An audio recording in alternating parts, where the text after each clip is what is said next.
Well, good evening, everybody, to game three of Real Racquetball here on the USA Racquetball Facebook page and streaming wherever. I just want to give a quick shout out and great job to that intro. I love that intro, Stuart Solomon. That is phenomenal. Stuart Solomon behind the scenes, facilitating, making this happen. I'm Sudsy. We're here with Mike Wedel. And, this show is really special because after each show we meet and we have a production meeting, like real professionals, and we go through things and topics. And after game two, I felt specifically like we needed to keep it more real. We needed to bring real topics.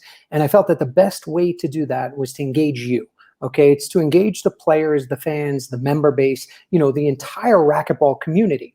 And the way we did that was we presented the fact that, hey, we want your questions because we know there's a lot of stuff that goes on. I hear a lot of stuff, my ears to the ground and I love it. And I'm part of the racquetball family. And so is Mike Wedel, the executive director of USA Racquetball.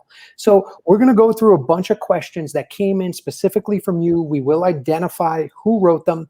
But at the end of the day, we want you to engage. If you engage tonight, we'll try to get to it. If not, there's a good chance that we're going to do another show just like this where we take your info, your concerns, your questions, and we don't care if they're good or bad.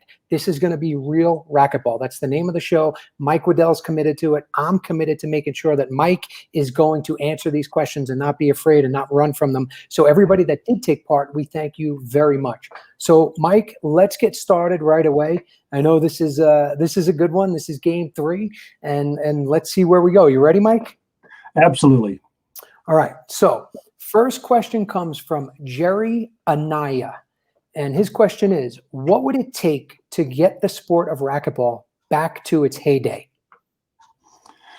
Great question, Jerry. And thank you, Sudsy. And I want to welcome everybody to the show. Appreciate your tuning in to see Real Racquetball, and hope you've enjoyed the first two games. And we're learning a little bit more about what everybody wants as the games go along. So, first question about how do we get sport back to its heyday? Well, I'll be honest, I'm not sure that that's possible, but what I believe would probably kickstart it and get that going that direction, to kind of change its trajectory.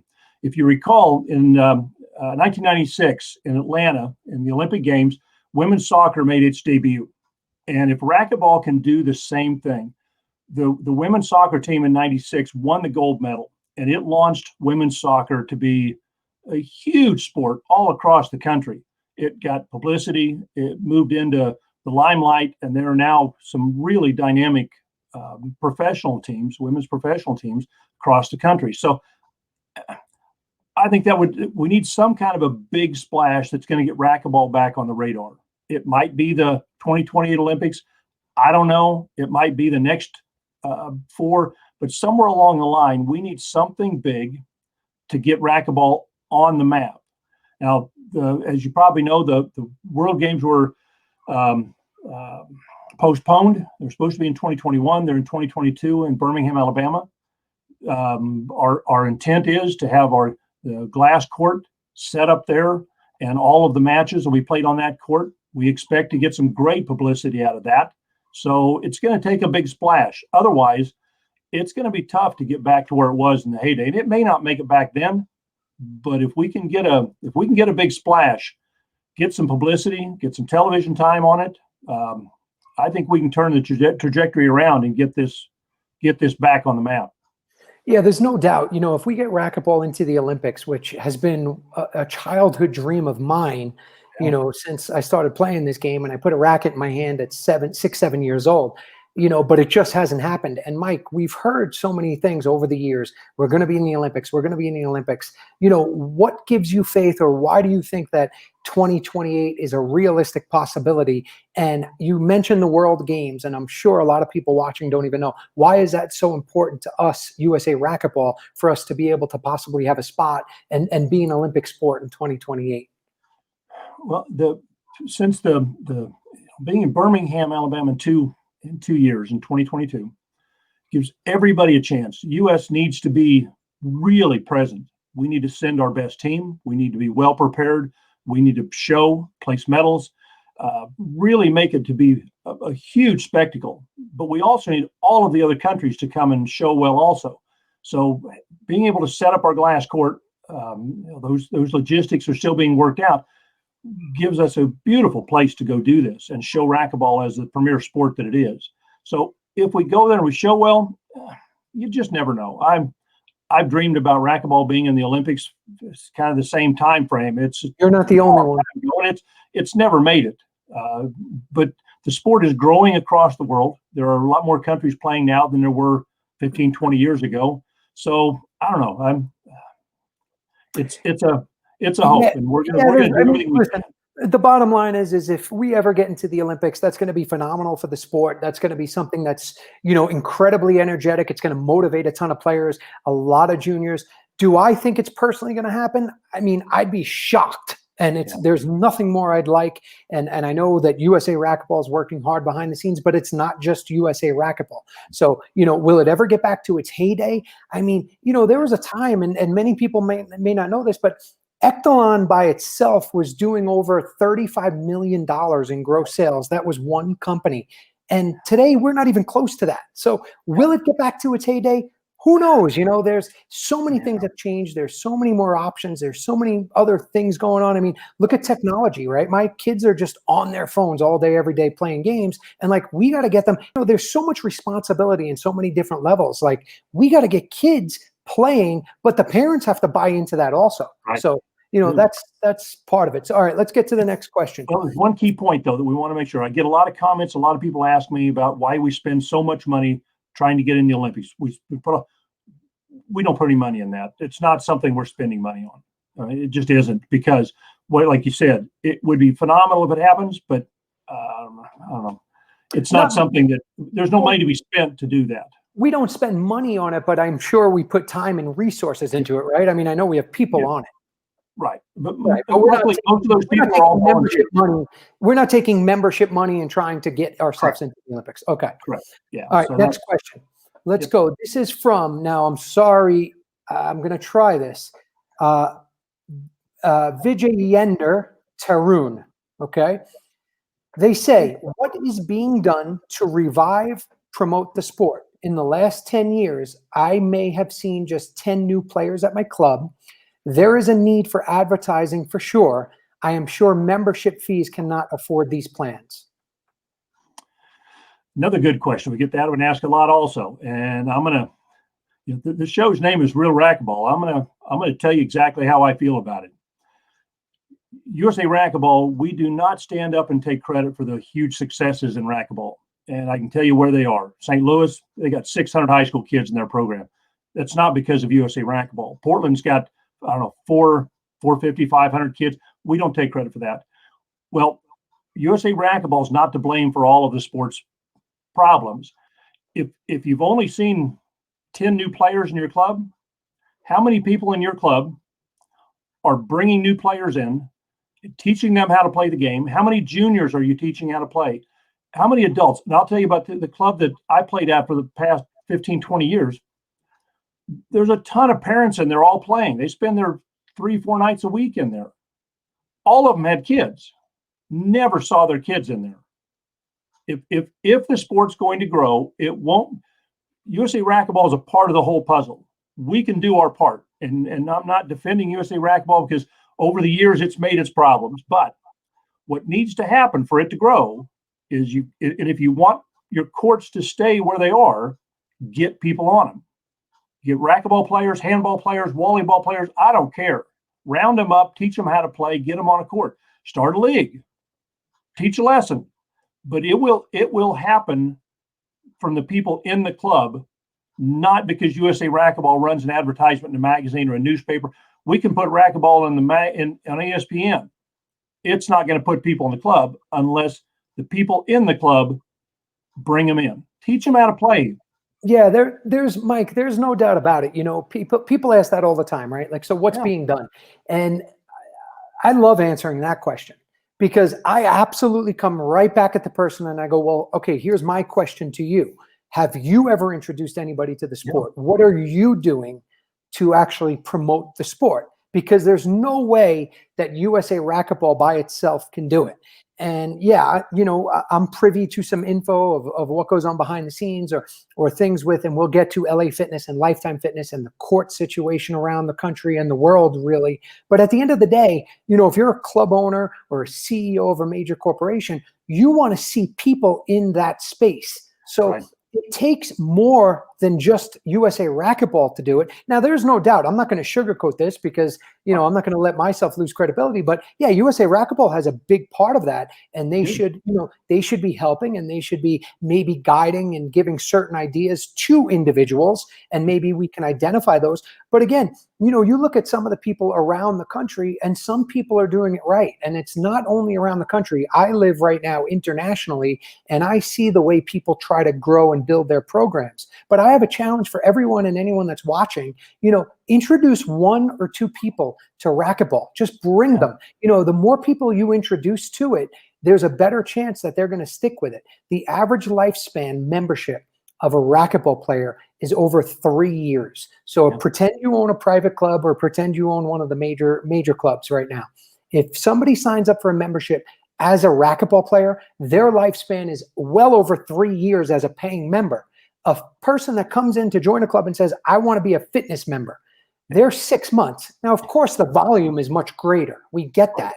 But if you do your part and you love the sport as much as we all do, you can help us too. You can help racquetball. You can help USA Racquetball. You can help international racquetball. So I love that question, Mike, because I'm like, well, what have you done? And if I can help you, I will. And I know you guys are ready to help as well. And look at just, if you talk, what can one person do? I mean, what's the Ellis family doing? You can count how many people John and Dave Ellis have brought into the sport. I mean, it's amazing. And they keep them in their programs, and they become high-level players. So you really can. And like I say, in St. Louis, most of that, Dan's had a lot to do with that. He didn't necessarily build the whole program, but he's had a lot to do with that program. It takes people to volunteer their time and go in and teach. It really does. It does. The tournaments in Kansas City, they had a couple of them. And once I got into the club and started working at it, we ran 6 tournaments a year and had leagues year round, because it takes somebody to go do it. So I'm not, like I say, I'll take all I can for the responsibility for USA Racquetball, but you put it really well. It's going to take everybody to make this work. If everybody got one person, get one person to go play. My goodness, think how many, if we doubled just double the membership, or if only 10, 15% of them joined, we have 1,000 new members. If only 10% did.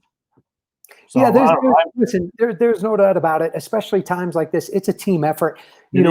Everything I'm doing on my own, it's about, look at my name, right? I put We Are Racquetball. I didn't put my name. Like, I'm doing everything I can to promote the sport, and I hope you do. And if you do, we're all on the same team. We're in the same family, and good things will happen. But we have to get to the next question. We like to keep it tight. Dick Gedney in the chat, I promise I'm going to answer at least one of your questions. Actually, you know what? Let me address that right now. So Dick Gedney in the chat says, and Stuart, if you have that video I just sent you, you should show that. That might be interesting.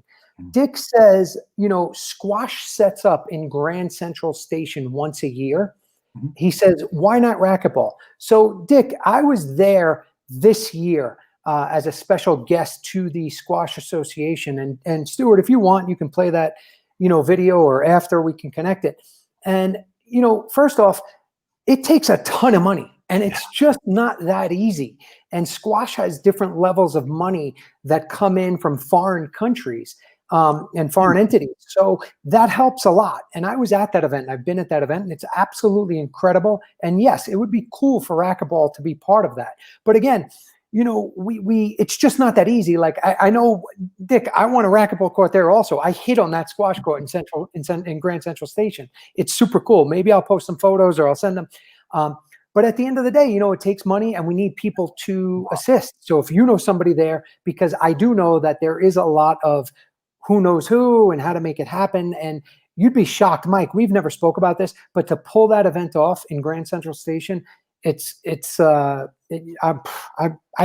can't even put into words. And when am I at a loss for words, right? So Dick, I'm with you on that, buddy. We'll take a look, and maybe I'll show you that video. Cool video. All right, Mike.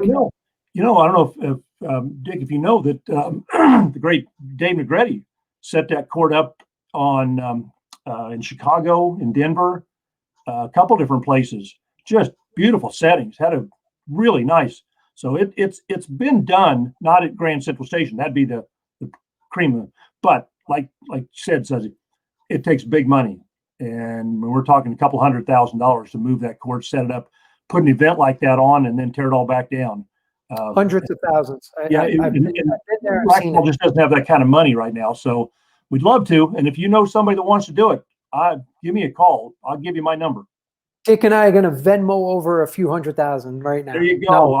No, really, Dick, that's a great question. It is true. And all right, let's get to the next question, Mike, because we got to keep it moving, because there's a ton of questions. And as we discussed, this is going to stretch out into multiple games, which is good, because at the end of the day, you and I, when we started down this path, we said we want to hear from the members. And this is great. So everybody engage, get involved, All right, this comes from Roddy Hogg, and Roddy was very, very active. And Roddy, we know you have a ton of questions. This is one. We are going to get to more of them, whether it's this show or the next show or the next show. I promise you we're going to touch on them. All right, Mike, for you, who oversees marketing? What is the plan to raise funds outside of membership? Great question again. Roddy, I applaud the number of questions you put in. I appreciate your interest, and keep asking them. We'll, like you said, we're going to try and get to all of them. But for this question, and I believe I understand what you're asking when you say overseas marketing. It seems like what you're asking is who oversees the fund development, fundraising, that type of it, because marketing will be more promoting the sport, and we do that. I do a lot of that. We have others within the office that do that. But as far as fund development, fundraising, we've got it's myself and Renee Isherwood, and then we also have a fund development committee that has got some really good power people in it that we've met again today. We've been meeting every couple of weeks and throwing around a lot of different ideas. I'm sure you saw the giving games. We just wrapped up part of that. The next part of it kicks off next week. It's all done by a professional marketing company, fund development organization. So a lot of good material. So I understand what you're looking for and what you're asking. And it is really hard to go to outside companies, big corporations, those type of things, and market racquetball. You really have to have a product that they want to market into. And typically what gets their attention is how many eyes are going to see their name. So it's all about visibility. Well, right now, racquetball is just not in a place today that's doing that. The only event that does really is the U.S. Open. And Mike, let me stop you right there. The U.S. Open, Doug Ganem, over 25, 26 years, almost my lifespan in the history of the sport, he's actually been the only individual that has been able to bring outside sponsors, and real money into the game.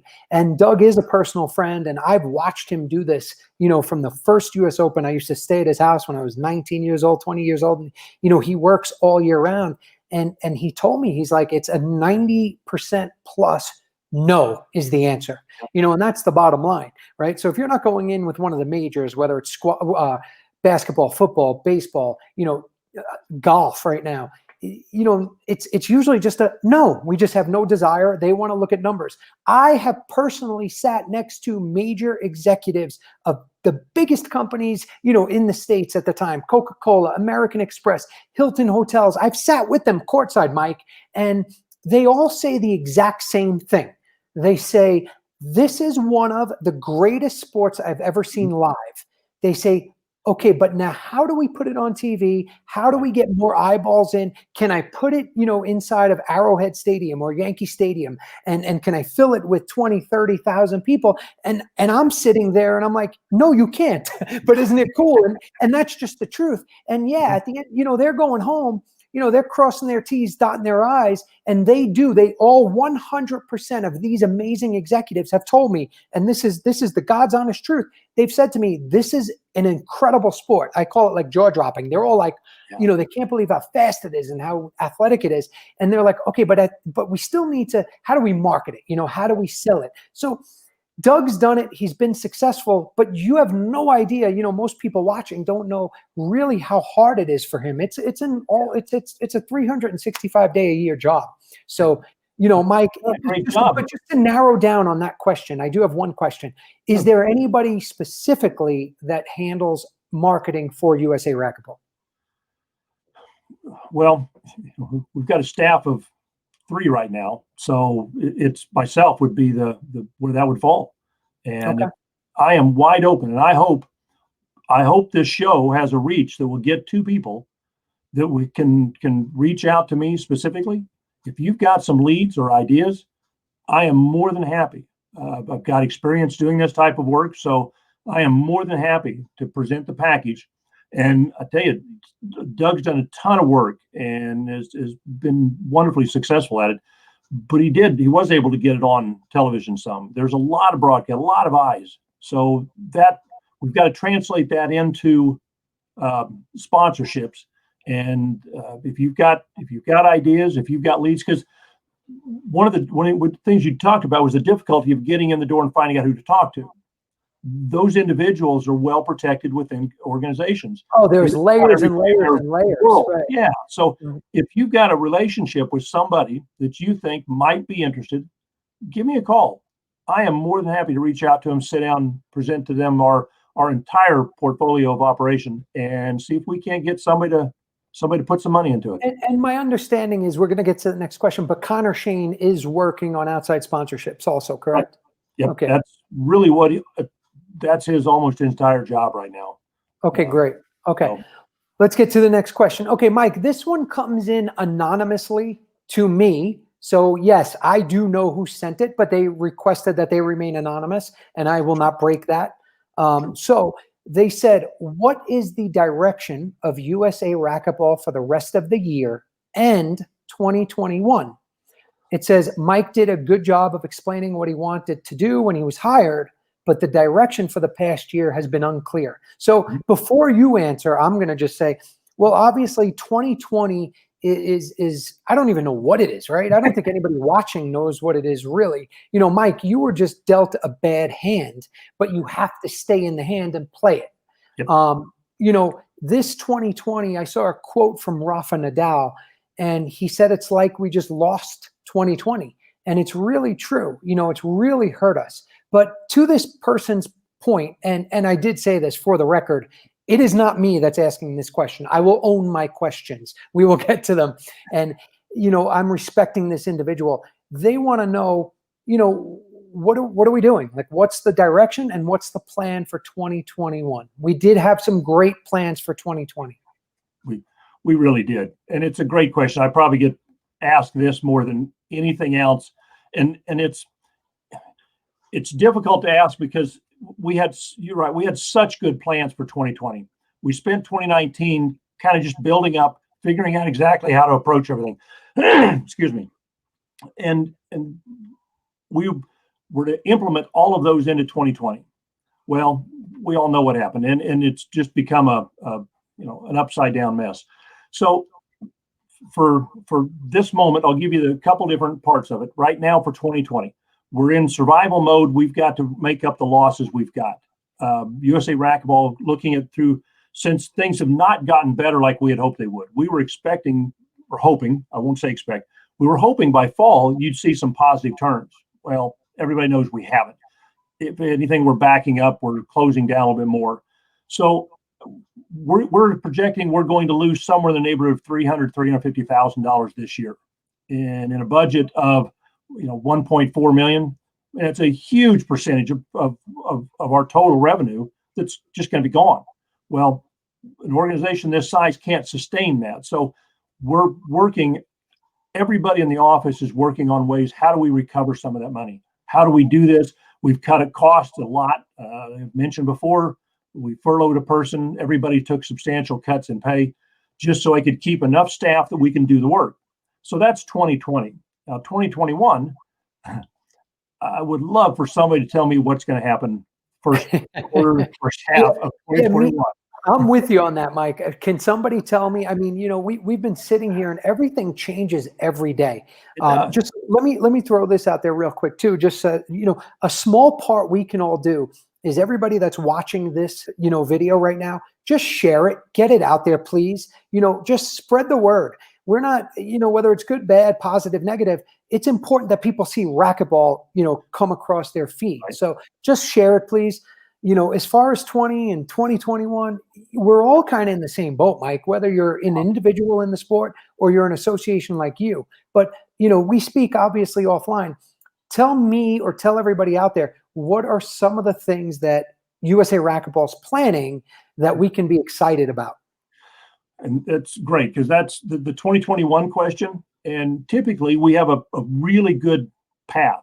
So all we have to do is plan the things we have on our path. Well, with 2021, that path could be any of several different things. So we're planning that if things go well and we can set up all of our national championships, they can all happen. Everything goes great. All of the things we were hoping to implement in 2020 championships, we'll put it into 2021. Well, I mean, to be honest, there's the likelihood of national doubles in February at a university. We're doing everything we can to get a hold of these individuals. We're behind where we should be because we can't get agreements and contracts for venues. So we're looking at several different options, but the things we're looking at, I think people will be really excited about. And I don't want to spill that right now because we're working hard. Connor's spending a lot of time reaching out to people, creating budgets, finding ways to put together some type of a championship season series that everybody can get excited about. We need to celebrate racquetball. So I fully believe we have to have some national championships. Somehow, what it's going to look like, I'm not sure. I'm pretty certain it's not going to look like what it did in 2018 and years before, but we've got to put something together that people want to go celebrate. Yeah. There's no doubt. I mean, I'm in the sport, almost 40 years. This is the most bizarre year and future I've ever seen. So, I'm doing everything I can, but I do believe there might be a lot of big opportunity as well. And I'm not just trying to keep it positive and it's not all unicorns and rainbows. I really think that maybe after all this, we will have some positive things that happen. All right, Mike, we're going to move on to the final question of tonight. But again, I know we didn't get to a lot of questions. We are going to extend this, and we are going to have our next show of Real Racquetball in 2 weeks. We are going to get through a lot of these questions. And of course, we're going to continue to take your questions. This show is for you. Okay. So we'll get back to that. Mike, let's go to the last question of the night and then we'll say goodnight. All right. This comes from Glenn Zaros. And he says, who is working sponsorship for pro tournaments? Let's face it, money always helps the interest. I couldn't agree with you more. That in an organization sport like racquetball, money has a huge influence. Well, and who's working sponsor for the pro tours? The tours themselves are that Mike Grizz and TJ are working on each of their respective pro tours, IRT and LPRT. They're both independent entities. They're not, USA Racquetball doesn't own them. We support them fully because we completely believe that the pro tours are vital to the growth and success of racquetball as a whole, not just USA Racquetball, but it's what gets everybody excited about going to these bigger tournaments. So the tours are, and a lot of the fundraising is done by the independent tournament director. I know I ran, I think 12 IRT tournaments and 10 LPRT tournaments in Kansas City. And raising the money to put those tournaments on was always my responsibility. And I was lucky. I had some fantastic sponsors, some wonderful friends that helped me put that together every year. And it's just amazing the number of people that touches. So if there's a desire to have an event in your town, an IRT, LPRT event, reach out to whoever the tournament director is, help them raise that money. The bigger sponsors, I know specifically, I'll talk to Mike Grizz about it. because I communicate with him a lot about what he's doing, but he has a lot of reach outside of racquetball and has done a phenomenal job of raising money for the Pro Tour. And his whole goal is to raise the prize money. I mean, they need to make that more attractive and make it so that those pro players can make a good living playing racquetball. So it's a great question, and it's USA Racquetball doesn't put any money into those tours, so it's not a financial line on our ledger. It's just we support them. We do everything we can to help promote it, and we love the fact that they use USA Racquetball to run their tournaments and sanction those events. Well, listen, Mike, obviously I'm a huge supporter of the IRT. Mike Grizz is doing a phenomenal job. I've gotten to know him really well, and I'm a fan, and he's a friend, and I'll help him however I can. There's so much more, but at the end of the day, IRT is the professional, association, and it's their job, and they deal with and handle professional racquetball. USA Racquetball is just a support system, or, maybe we generate some players from our junior program and then eventually become pros just like I did and many other pros before me. But the IRT handles the professional side of it. So I did say that was the last question, Mike. I'm sorry. I'm not letting you off the hook. All right. Well, we're going to go one more part on that you made a real point about how IRT and LPRT are the professional side. Everybody needs to keep in mind USA Racquetball is all about the amateurs. We're about the juniors and the high school and the collegiates and all of the other players that go out and play. That's what USA Racquetball is about. So yeah, we're USA Racquetball is definitely about the amateurs. There's no doubt about it. And I came through the ranks, but for me, I wanted to be a professional, right? So we are supporting that, and we want to develop and groom professionals to go play professional racquetball. I believe that the IRT is of the utmost importance, as well as the LPRT, because it motivates the juniors and younger kids to have a goal in mind, right? So if USA Racquetball and we get into the Olympics and we could be on the US team, well, then guess what? That'll be another motivational tool to get these kids and other players. But, like any big sport, the Pro Tour or the professionals of that game are the icons, are the legends, are the role models. Not always role models, but, they are the ones that the kids want to aspire to be, which is really what I like. Okay, you ready? Yep. This is really the last question, I promise. And we're not skipping anyone. Anonymous, Chad Bailey, Bob Anderson, and more questions from Roddy, Dylan Pruitt, we see, Tony Antone. We're going to get to you, but our time, for tonight is going to come to an end. So let's hit one from JT Arball. Everybody knows JT Arball. He does a fantastic job at being engaged, and he keeps the energy up online. And JT Arball, we thank you, from all of Racquetball. I thank you. You are always sharing posts, and you're out there, and it's okay to be critical, but whatever. Here we go. All right. This is from JT Arball. Mike, on May 20th, Dan Whitley of the USAR board spoke about putting the St. Louis High School junior plan in writing and making that available. Is that still stuck in committee, or will it be released soon? JT Arball. And JT Arball, I got to speak with him a couple weeks ago. Really enjoyed the time talking with him. We're looking forward to partnering on a couple different projects going forward. Love his website and all of his visibility on social media. So keep up the fantastic work. And to your question, Dan Whitley, his motivation for getting on the board 6 years ago, was to create a boxed system for the high school program. And I speak with him every week. We meet for a couple hours, and his program is absolutely in works. And he had a couple of college kids working on kind of putting the training system together, writing all the literature, and they are just about done with it. And we're probably, the committee part, don't worry about it. That's not a committee issue. Something like that does never go to a committee. Dan will create this, we will evaluate it, and then we will put it out and make it available. The staff needs to be able to support it. We need to get it out to the people, get it to the schools, not to the schools, because it's not really a school program. It's to the coaches and such that are going to help organize it. Probably the clubs will be the mainstay for it. But once it's ready, we'll get it out. Racquetball is just not in a place right now that we could invest the time, energy, and money to do that, because I don't think it would grab a hold and grow right now. The clubs need to be open, and they need to allow those kids to come in and play. So as soon as this COVID stuff lets up and people get back to playing and clubs release the restrictions, it's going to be ready to go. Dan's put an enormous amount of time into this program. It's going to have tools that anybody across the country can use these tools to put together their program. Because a lot of the concerns that people have, and I'll say some of the hesitation they have for jumping into this, is they just don't know how to do it. If they just had the paperwork, the waivers, how do you reach out to the schools? Will the schools help you advertise it? All of these different things that Dan lives and breathes every day. It's what he does for a living.